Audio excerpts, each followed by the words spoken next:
जय हिंद सभी को। मेरा नाम है साहिल और आप सभी का स्वागत है मेरे यूट्यूब चैनल में। आज की वीडियो बहुत इंटरेस्टिंग होने वाली है और व्यू नाउ के ऊपर मैं एक आर्टिकल को रीड करने वाला हूँ। जब जब मैंने वीडियो बनाने की कोशिश की व्यू नाउ के ऊपर तो मुझे प्यार भरी गालियाँ मिली। गालियों में दुख तो होता है ऑब्वियसली, क्योंकि इंसान का नेचर समझ में आता है, वो क्या संस्कार है वो सब दिखते हैं। मैंने हेटर्स को उनके कमेंट्स पढ़ के भी रिप्लाई करने की कोशिश की। हेटर्स वो इसलिए क्रिएट हो रहे हैं क्योंकि उनको अंदर से तो दुख है कि उनका पैसा डूबा है, मगर वो एक्सेप्ट नहीं कर पा रहे। सबसे बड़ी चिंता होती है, सबसे बड़ा मुश्किल काम होता है एक्सेप्ट करना कि हमारे पैसे डूबे हैं। मैंने ढेर सारी विक्टिम वीडियोस को भी, एक्सपीरियंसेस को भी लाने की कोशिश की यहाँ पे, बट इतना मैंने क्यूनेट के विक्टिम्स वगैरह में नहीं देखा। यानी क्यूनेट में जो अपने आप को विक्टिम्स मानते हैं लोग, जिन्होंने कहा कि मेरे पैसे डूबे हैं, इतनी गाली गलौज तो उन्होंने भी नहीं की जितनी व्यू नाउ के बिताए हुए लोगों ने की, जिनका पैसा वहाँ पे डूबा। मालिक अपनी अभी ज़िंदगी अपनी फ़िलहाल जेल में ही काट रहा है, अकाउंट फ्रीज है, लोगों के रेंट नहीं आ पा रहे हैं और उसका इफ़ेक्ट दूसरी कंपनीज पे भी पड़ रहा है जो डाटा सेंटर से रिलेटेड है।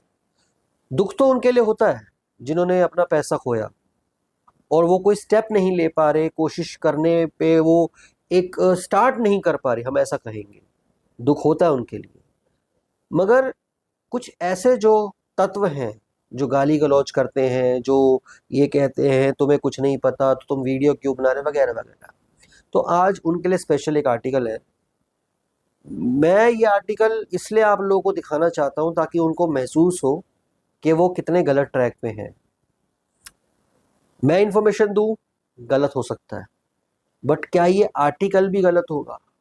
ये आर्टिकल्स वगैरह जो छपते हैं वो भी तो किसी रिसर्च बेस के बाद छपते हैं। रिसर्च होती है, उस पे सोर्सेस को पूछा जाता है, प्रॉपरली एक इन्फॉर्मेशन निकाली जाती है, उसके बाद ये आर्टिकल छपते हैं।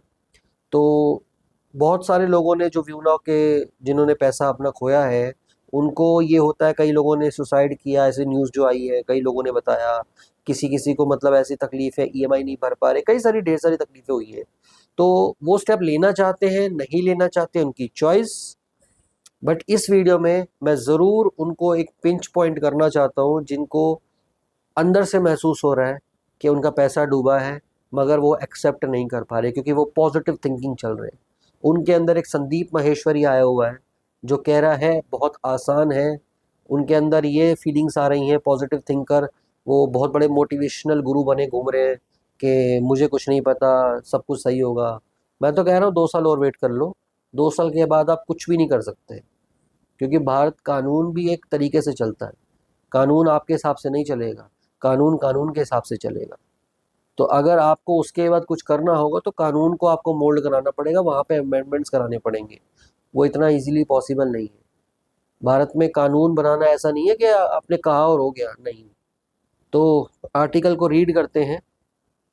आपसे रिक्वेस्ट करूँगा, चैनल पे पहली बार आया है तो सब्सक्राइब करें, लाइक करें और शेयर करें वीडियो को, दूसरों को भी बताएं कि व्यू नाउ में क्या हुआ है, ताकि कोई इंसान अगर अभी भी किसी को कहीं ना कहीं स्टक कर रहा हो तो एटलीस्ट उसको, चलो किसी और कॉन्सेप्ट में भी कर रहा हो जहाँ पे वो रेंट का, डाटा सेंटर कॉन्सेप्ट हो, एमएलएम कॉन्सेप्ट हो, अवेयरनेस फैलाना तो हमारा काम है ना। तो चलिए शुरू करते हैं और समझते हैं इस पूरे आर्टिकल में क्या लिखा है।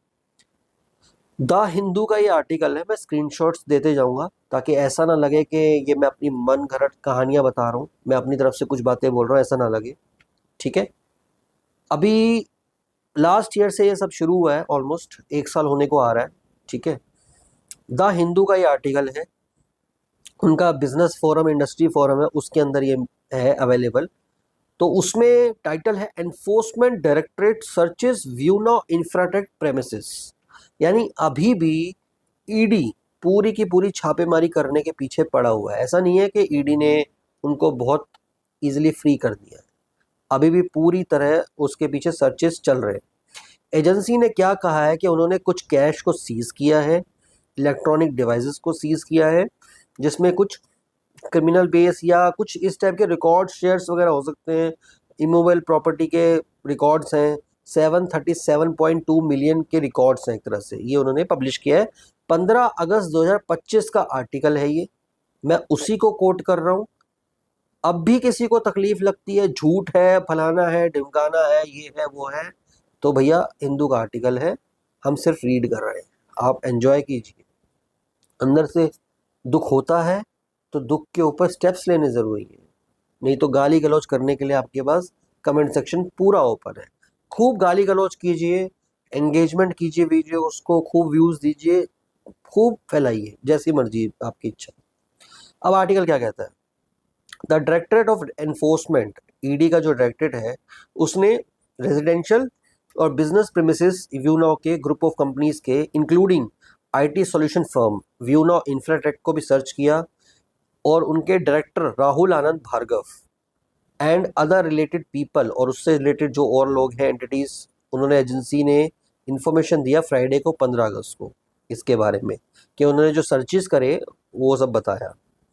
अब सर्च में क्या हुआ, जो थर्सडे को सर्च कंडक्ट हुई उनके प्रेमिसेस में, पंजाब में, हरियाणा में और महाराष्ट्र में, जो इनके कनेक्शन में है, मनी लॉन्ड्रिंग के एलिगेशन इनके ऊपर लगे हैं रिलेटेड टू ग्रुप, उन्होंने ईडी ने अपने एक्स पे, यानी ट्विटर, जो पहले ट्विटर था अब एक्स के ऊपर पोस्ट किया। एजेंसी ने वही बताया कि कैश को सीज किया, इलेक्ट्रॉनिक डिवाइसेस को किया, और जो 84 मिलियन डॉलर्स के अराउंड, 8.4 मिलियन डॉलर्स के अराउंड इन्होंने सब कुछ सीज वीज किया अकाउंट। अब, और हाँ, इन्होंने जो मेन खबर है, व्यूनॉ इंफ्राटेक जो आईटी और कंसल्टिंग सर्विसेज को प्रोवाइड करती है, ये बताता है कि ईडी अपने इसमें, कि ईडी ने सीज किया अपना मेन जो भिवाड़ी डाटा सेंटर है, उसको सीज किया राजस्थान में, ठीक है, वर्थ 92.5 मिलियन, 92.5 मिलियन का वर्थ है उसका, और उस पर फाइनेंशियल और ऑपरेशनल एक्टिविटी जो भी चल रही थी वो भी रोक दी गई है। अब कंपनी जो है is trying to assess the extent of the impact. अब जो भार्गव्स का डीमेट अकाउंट है उसको भी होल्ड किया गया, जो ट्रेड सिक्योरिटीज जो करता है उसको भी फ्रीज किया गया, उनका डेबिट ट्रांजैक्शन सब कुछ भी उन्होंने इसमें एक्सप्लेन किया।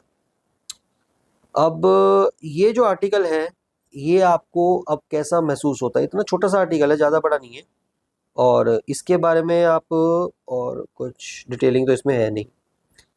चलिए, ये छोटे से आर्टिकल में अब हम समझते हैं कि उन्होंने किया क्या। अब जैसे ईडी है, अब कोर्ट में केस चल रहा है, उधर से व्यूनॉ की तरफ से वहाँ फाइट चल रही है, वो बता रहे हैं कि जी उनको बेल दो, उनको वहाँ से बाहर निकालो।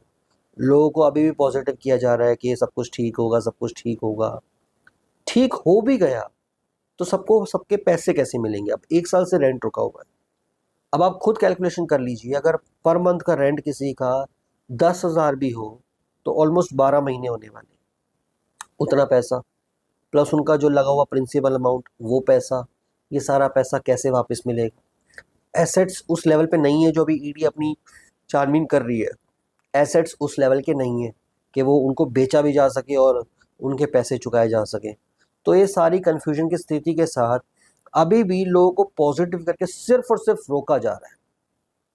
जो लोगों को कुछ ऐसे तत्व हैं, ऐसे लोग हैं जो कंपनी के साथ अभी भी जुड़े हुए हैं, वो सिर्फ लोगों को भरोसा दे के और उनको सिर्फ टाइम पास करवाया जा रहा है ताकि वो लोग स्टेप्स ना लें। आधा लोगों को किसी किसी सोर्सेज की तरह डराया जा रहा है, भाई लीगली बहुत टाइम लग जाएगा, कोई भी रिजल्ट नहीं आएगा। मैंने पिछले वीडियो में भी कमेंट्स देखे मेरे कि कोई कुछ नहीं होता, कोई पैसे नहीं मिलेगा, वगैरह वगैरह। भाई कोशिश ही नहीं करने दी जा रही, एक्चुअली फैक्ट ये है, उनको स्टेप्स ही लेने नहीं दिए जा रहे। अब मैक्सिमम जनता को देखो, जिन्होंने बिजनेस का अपॉर्चुनिटी के चक्कर में पैसा लगाया, एक उम्मीद थी हम कमाएंगे, पर मंथ का रेंट आ रहा था, घर का गुजारा चल रहा था, मज़ा आ रहा था। अब जैसे रेंट रुका, ज़िंदगी एकदम से तबाह होने लग गई। अब उस चक्कर में अब वो इंसान सोचेगा मैं लॉयर की फ़ीस कैसे दूंगा, मैं कोर्ट की फ़ीस कैसे दूंगा। अब केस, हमारे माइंड में तो ये इंप्रेशन होता है केस तो 10 साल भी चल सकता है, केस तो उम्र भर भी चल सकता है, हम कहाँ से इतनी फ़ीस भरेंगे। मगर लोगों को एक चीज़ नहीं समझ में आ रही, अगर वो बल्क में कोई स्टेप निकालने की कोशिश करें एक साथ, तो पॉसिबिलिटी बहुत सारी चीज़ों की बन जाती है। अब बल्क में लोग करना भी चाहे तो जो पॉजिटिव थिंकर है, जिनके अंदर संदीप महेश्वरी घुसा हुआ है, वो लोग उनको कुछ करने नहीं दे रहे। वो कहते जी बी पॉजिटिव, सब कुछ ठीक होगा। जबकि कुछ यूट्यूबर जो मेरे अगेंस्ट थे, जो मुझे ही गालियां दे रहे थे, आज वो भी धीरे धीरे ऐसी बातें करते दिख रहे हैं जो व्यू नाउ के अगेंस्ट हो रही हैं। यानी वो खुद भी व्यू नाउ के अगेंस्ट हो रहे हैं धीरे धीरे करके, क्योंकि उनका खुद का पैसा लगा हुआ, उन्हें आज महसूस हो रहा है कि साहिल जो था वो सही बोल रहा था, मगर उस टाइम वो एक्सेप्ट नहीं कर पाए। अब देर होती जा रही है, स्टेप्स लेना नहीं लेना आपकी चॉइस है। हमने एक कॉन्सेप्ट में पैसे डुबाए, उससे सबक लिया। आप लोग इससे सबक लेना चाहते हैं, नहीं लेना चाहते, ये आपकी चॉइस है। रिकवर करने के स्टेप्स मुझे भी जब वो पैसे डूबे थे तो कई लेट समझ में आए। सिर्फ उसके उस टाइम तक रिग्रेट के अलावा मेरे पास कोई ऑप्शन नहीं था, क्योंकि वो स्टेप्स उस लेवल पे ले ही नहीं पाए। आज जो स्टेप्स पता है मुझे, लीगली किस तरीके से चलना होता है, क्या स्टेप्स लेने होते हैं, आज मुझे बहुत सारे स्टेप्स पता है, क्योंकि लॉयर से बातचीत होती है, पुलिस वालों से बातचीत होती है, कानून के अलग अलग लोगों से बातचीत होती है। अब तो इनफैक्ट थोड़ा थोड़ा मैं पॉलिटिशियंस के टच में भी आने लगा हूँ, वहाँ से कुछ कानूनी चीज़ें पता लगती हैं किस तरीके से होता है। तो ये सब चीज़ें आपको जब नॉलेज देता है, तो अब मैं वो नॉलेज सिर्फ आपको ट्रांसफ़र करने की कोशिश कर रहा हूँ, आपके अच्छाई के लिए, आपके भले के लिए। अब आप उसका फ़ायदा उठाना चाहें, नहीं उठाना चाहें, ये आपकी चॉइस। अभी भी लोग जो यूट्यूब पे वीडियोस बना रहे हैं, आप उनके इंटेंशंस को देखिएगा, सिर्फ उन्हें ऑब्वियसली लाइक्स व्यूज़ वीडियोस के ही चाहिए, उनमें से कोई आपकी हेल्प कुछ नहीं कर रहा है। आप लोग उनसे पूछे जा रहे हैं, हमें स्टेटस बता दो, हमें ये बता दो, हमें वो बता दो। उन स्टेटस को जान के क्या कर लोगे आप लोग? आराम मिल जाएगा, सुकून मिल जाएगा तो ठीक है, बट उनसे कोई रिजल्ट नहीं आने वाला, कोई आपके लिए मेहनत नहीं करने वाला। आपको अपने लिए उठना होगा, आपको अपने लिए मेहनत करनी होगी, आपको लीगली सॉल्यूशंस ढूंढने पड़ेंगे, आपको पैसा भी खर्च करना होगा, अपने पैसे को निकालने के लिए पैसा खर्च करना होगा। ये साइबर क्राइम नहीं है कि आपने कंप्लेंट डाली और काम हो गया, नहीं। ये थोड़ा सा पेचीदा है, सॉल्यूशन ज़रूर है भारत सरकार में, मगर उसके लिए एक अच्छा कानून का जानकार ही आपको ये चीज़ समझा सकता है। वो आपसे फीस ज़रूर लेगा, वो उसका हक है, वो उसका राइट है, उसी बेसिस पे आपको अच्छी सलाह और अच्छी राय देगा। जितना मैंने सीखा आपको बताने की कोशिश की। अब आपको एक अच्छा सलाहकार ढूंढना है जो आपको हेल्प करेगा और आपको इन सब चीज़ों से बाहर निकालने की कोशिश करेगा। अभी यूनिटी का टाइम है, अपने अंदर का संदीप महेश्वरी बाहर निकालो, जो हर चीज़ में पॉजिटिव ढूंढता है। पॉजिटिव रहना बुरा नहीं है, मैं इसमें संदीप महेश्वरी जी को गाली नहीं दे रहा हूँ, मैं भी उनको फॉलो करता हूँ, मगर सिचुएशन के हिसाब से हमें चलना होता है। सिर्फ आसान है बोल देने से या हर चीज़ में पॉजिटिव बोल देने से ही पॉजिटिव नहीं होगा, हर चीज़ में ऐसे मैनिफेस्टेशन नहीं चलेगी, उसके लिए स्टेप लेना पड़ेगा। अगर आपको कहीं जॉब करनी होती है, जब तक रिज्यूमे नहीं दोगे कहाँ से जॉब लगेगी?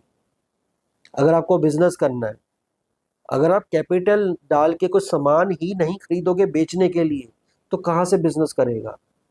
माइंड में कर देने से सब कुछ नहीं होता। अगर आपको कोर्ट में केस करना है तो आपको लॉयर ढूंढ के जाना पड़ेगा ना, वो भी अपनी फाइल लगाएगा, फाइल की कोर्ट की फीस होगी, अपनी फीस होगी, वो सारी यूटिलाइज करेगा, उसके बाद ही तो कुछ कर पाएगा ना। तो आपको जितना ज्ञान दिया जा रहा है और आप सिर्फ ज्ञान इकट्ठा करे जा रहे हो, इसी से नुकसान करे जाओगे। जिनको जो फॉलोअर्स हैं आज भी पॉजिटिव थिंकर्स हैं, जो सिर्फ जिसके अंदर संदीप महेश्वरी घुसा हुआ है, वो अभी भी कमेंट्स में गालियां देंगे और आगे वो करेंगे लाइक मैं बहला रहा हूँ, बहका रहा हूँ वगैरह वगैरह। पर जिनके जो एक्चुअली सीरियस है, जिनको अंदर से रिग्रेट हो रहा है कि हमसे मिस्टेक हुई है, एटलीस्ट जागो, जागो ग्राहक जागो। और अभी आप एक ग्राहक थे, आपने कुछ फैसिलिटीज़ को कंज्यूम किया था पैसे देके, रेंटल के तौर पे आपके पास आ रहा था, वो रुक गया है। कानूनी सलाह लो, कानूनी लड़ाई करो, कोशिश तो करो, होंगे नहीं होंगे स्टेप्स देखे जाएंगे, क्योंकि व्यू नाउ के जो चीज़ हुई है वो पहली बार ही हुई है ना, कोई ऐसा किसी के पास एक्सपीरियंस तो है नहीं।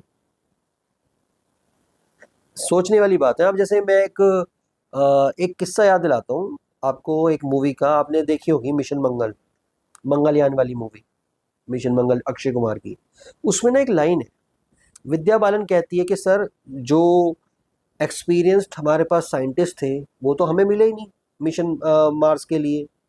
तो उसमें अक्षय कुमार एक बात कहता है, बहुत प्यारी बात है, उसी से एंड करूंगा मैं, कि आज से पहले कौन से साइंटिस्ट को एक्सपीरियंस था मार्स पे पहुंचने का इंडिया में। अब मैं उम्मीद करूंगा आपको इस बात से क्या समझ में आएगा, उम्मीद करूंगा आप इससे कुछ सीख लेंगे और आगे अपना काम करेंगे। Wish you all the best, bye, take care.